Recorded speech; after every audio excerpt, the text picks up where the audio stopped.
mejorando o empeorando? Y mi respuesta es sí. Mientras la noche se vuelve más oscura, los santos se vuelven más brillantes. Amén.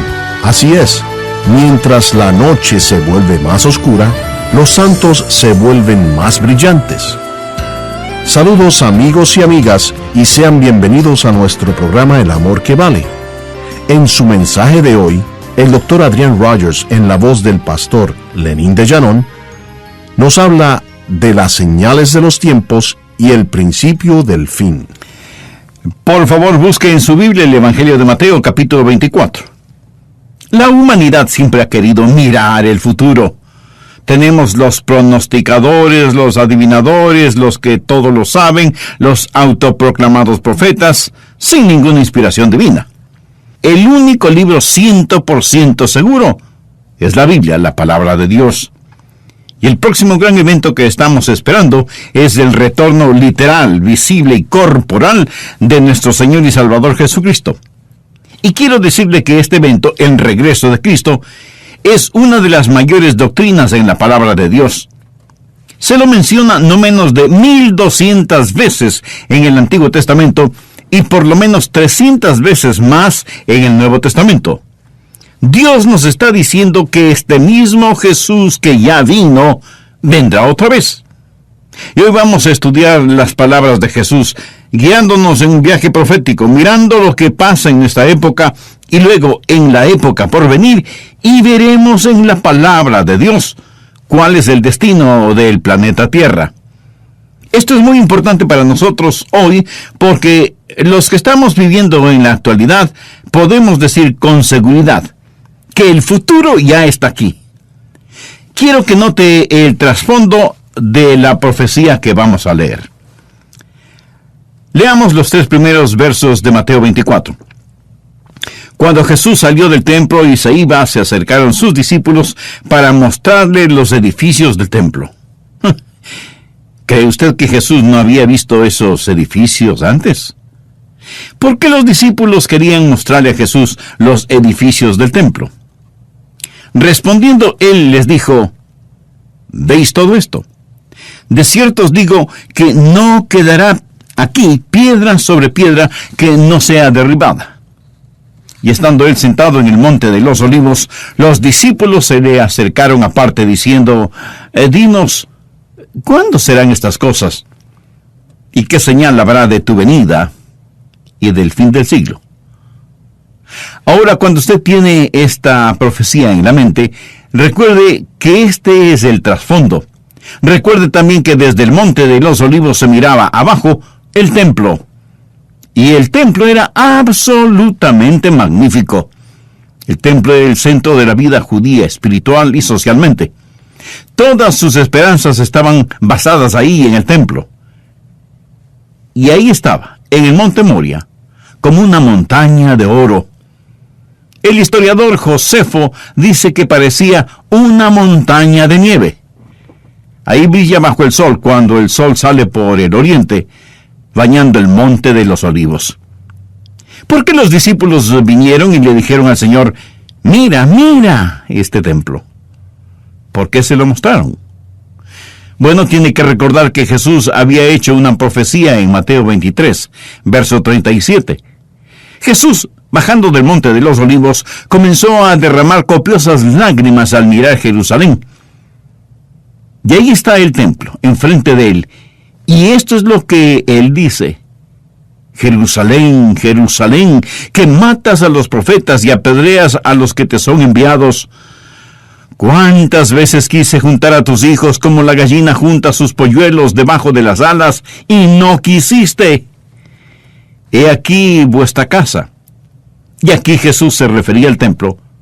Os es dejada desierta, porque os digo que desde ahora no me veréis, hasta que digáis: bendito el que viene en el nombre del Señor. Ellos no podían creer que este templo jamás quedaría desierto. No parecía que eso llegara a suceder jamás. Pero para empeorar las cosas, Jesús dijo que este templo no quedaría piedra sobre piedra. Ellos no podían creerlo. Si usted alguna vez ha visto las ruinas de este templo, las enormes y masivas piedras diseminadas por el valle, a lo mejor entiende por qué la declaración de Jesús no tenía sentido para los discípulos. Ellos dijeron: Jesús, ¿estás diciendo que este lugar va a quedar desolado? ¿Que no va a quedar una piedra sobre otra? Jesús, por favor, mira estas enormes piedras. Yo he visto estas piedras en la base de la muralla. Algunas son tan grandes como una iglesia pequeña. ¿Cómo hicieron para poner esas enormes piedras en su lugar? No tengo ni la menor idea. Y no se olvide que ellos no tenían las modernas maquinarias de construcción que ahora tenemos. Los discípulos dijeron: Jesús, mira esto, mira estas gigantescas piedras. Jesús había profetizado destrucción, y eso no parecía razonable. Los romanos vendrían y destruirían Jerusalén, y ya existía el fermento de la rebelión contra el gobierno romano, y Jesús profetiza eso. De hecho, en Lucas 21:20 Jesús dijo: pero cuando viereis a Jerusalén rodeada de ejércitos, sabed entonces que su destrucción ha llegado. Quiere decir que el templo quedaría desolado. ¿Cuándo iban a saber que esto sucedería? Cuando vieran a Jerusalén rodeado de ejércitos. Bueno, 40 años después de que Jesús dijera esto, el ejército romano, bajo las órdenes del emperador Tito Flavio, vino y rodeó la ciudad de Jerusalén con sus ejércitos, exactamente como Jesús lo había profetizado. Más tarde, los saqueadores, con poderosas maquinarias, han ido a tratar de apartar esas piedras, tratando de encontrar entre las fisuras de las piedras el oro derretido. Y lo que Jesús dijo, mucha gente lo consideró inimaginable. Por eso le dijeron: Jesús, mire estas enormes piedras. ¿Sabes lo que estás diciendo? Y Jesús sabía exactamente lo que estaba diciendo. He estado muchas veces en el templo del monte, y si busca el templo de Herodes puede encontrar otros templos. Yo he visto las ruinas de otros templos, pero escúcheme, usted no encontrará una piedra sobre otra, ni una sola, exactamente como Jesús dijo. Eso debe enseñarnos algo. No vivimos por la razón, vivimos por la revelación. No trate de explicar como sin importancia las profecías de la palabra de Dios. Esto es el trasfondo de esta profecía concerniente a la segunda venida del Señor Jesucristo y de los que cuestionaron esto. Ahora note el tema de la profecía. Dice el verso 3: y estando él sentado en el monte de los olivos, los discípulos se le acercaron aparte diciendo: dinos, primero, ¿cuándo serán estas cosas?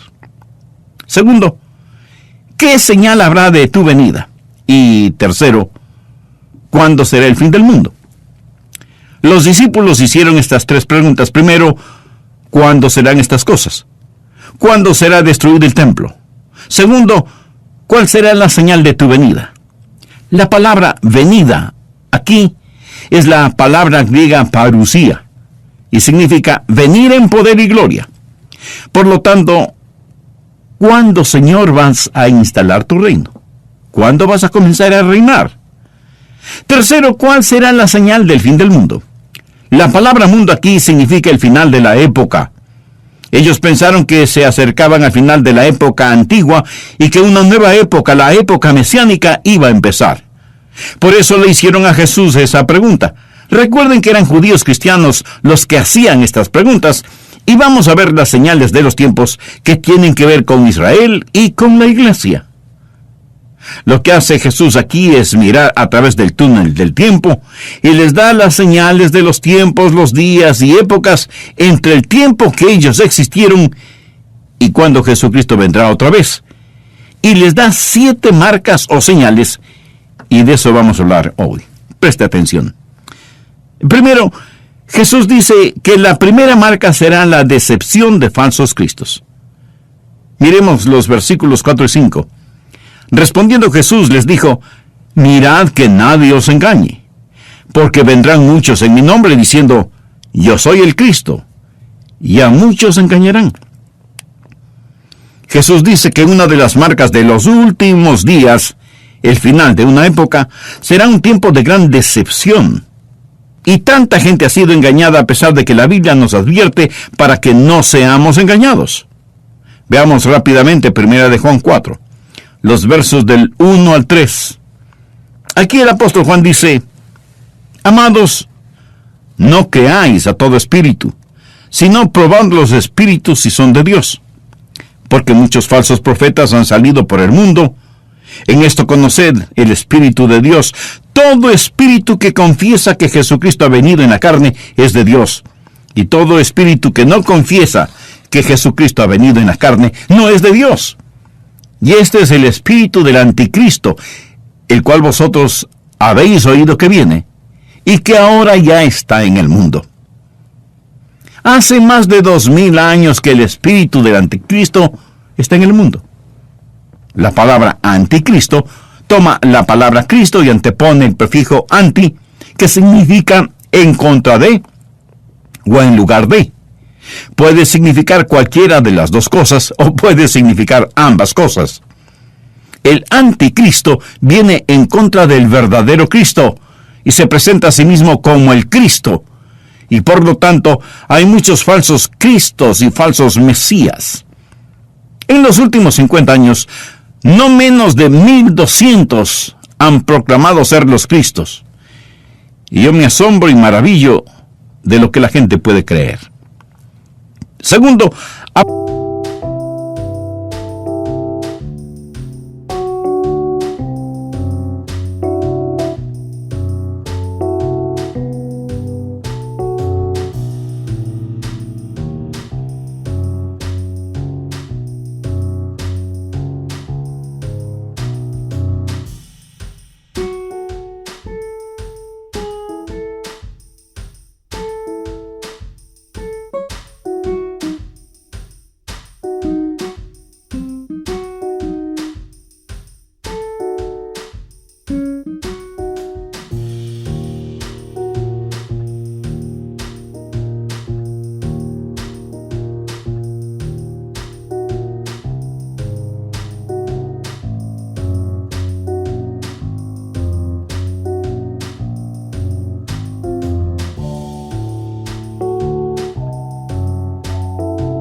habrá una división de conflicto continuo.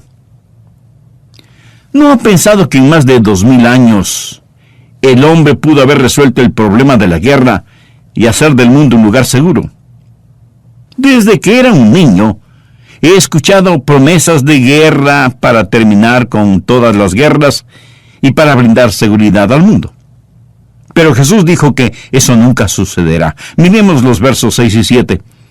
Y oiréis de guerras y rumores de guerras. Mirad que no os turbéis, porque es necesario que todo esto acontezca, pero aún no es el fin. El mundo, desde el momento que Jesús hizo esta declaración hasta el día presente, más de 2 milenios, ha estado plagado por el espectro de la guerra, y las guerras crecen en número, y las guerras crecen en intensidad. Piensa en lo que está sucediendo en estos días. Piensa en el conflicto en el Medio Oriente. Considere lo que está pasando en Irak, en Irán, en Afganistán, o lo que está sucediendo en Corea del Norte o en la China Roja, solo por nombrar algunos lugares. En 6000 años de historia registrada del hombre, se calcula que 600 millones de personas han muerto en las guerras. Pero lo aterrador es, escuche con atención, lo aterrador es que la mitad de esos 600 millones han muerto desde 1900. ¿Entendió?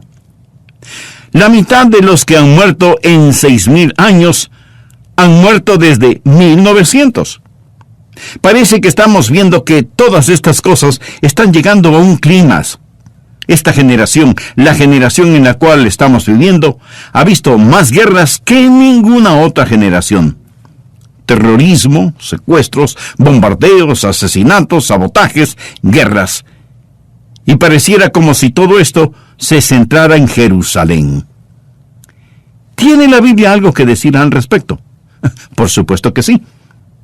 Leamos Zacarías 12, versos 2 y 3. Y aquí yo pongo a Jerusalén por copa que hará temblar a todos los pueblos de alrededor contra Judá, en el sitio contra Jerusalén. Y en aquel día yo pondré a Jerusalén por piedra pesada a todos los pueblos. Todos los que la cargaren serán despedazados, bien que todas las naciones de la tierra se juntarán contra ella.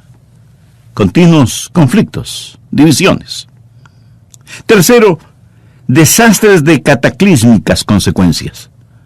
Mateo 24:7 dice, porque se levantará nación contra nación y reino contra reino, y habrá pestes y hambres y terremotos en diferentes lugares, y todo esto será principio de dolores. Jesús, mirando a través del tiempo, dice que habrá hambre. Usted podría pensar que tal vez el hombre con abundante habilidad agrícola e ingeniería genética habría ya resuelto el problema de la hambruna. Pero el problema del hambre en nuestro mundo es doble. Primero, la falla de la agricultura misma, y segundo, el embudo que significa la distribución. Aun cuando tenemos los alimentos, no podemos hacer llegar esos alimentos a la gente que realmente los necesitan. Pero dentro de un poco tiempo no tendremos alimentos suficientes. Vivimos en el planeta Tierra consumiendo casi de inmediato lo que la Tierra produce. Ya no tenemos graneros bien abastecidos como antes.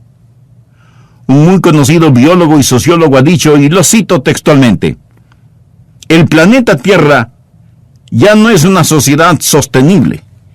Con la población mundial duplicada 2 veces en el siglo pasado, la Tierra está siendo obligada a producir alimentos, y la consecuencia es que la 1/4 parte de la Tierra se está volviendo estéril y erosionada. La Biblia enseña que durante la tribulación, que puede estar solo a unos pocos años de distancia, usted tendrá que pagar entre $80 y $100 por un par de libras de trigo.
Para poder hacer unos pocos panes. Una terrible hambruna se acerca sobre la tierra. China, por ejemplo, que alguna vez fue la primera exportadora, no solo habló de hambruna, habló también de plagas. Se podría pensar que en 2000 años mucho hemos aprendido sobre plagas. Recuerdo cuando era pequeño y que decían, hemos conquistado la polio. Y yo pensé que eso era maravilloso y que muy pronto enfermedades como la polio, el sarampión y otras más serían eliminadas. Pero hicieron su aparición las enfermedades venéreas y el SIDA y el ébola. Y parece que cada día aparece una nueva y mortal plaga. Y como si todo esto fuera poco, estamos enfrentando en la actualidad el fantasma de la guerra químico-biológica. Jesús dijo que las plagas serían una señal de los tiempos y también mencionó temblores y terremotos, y tal parece que el planeta mismo está jadeante de dolor. Cuarto, habrá una difamación de cristianos consagrados. Mis amigos, si amamos al Señor Jesús, vamos a ser difamados. Será una señal de los tiempos. Veamos Mateo 24, versos 9 y 10. Entonces os entregarán a tribulación y os matarán, y seréis aborrecidos de todas las gentes por causa de mi nombre. Muchos tropezarán entonces y se entregarán unos a otros, y unos a otros se aborrecerán. Jesús dijo que la persecución religiosa se aumentará al final de los tiempos y estará centrada contra el cristianismo, aquellos que siguen al Señor Jesucristo. A este mundo no le importa tener religión, pero se resiente si hablamos del Señor Jesucristo.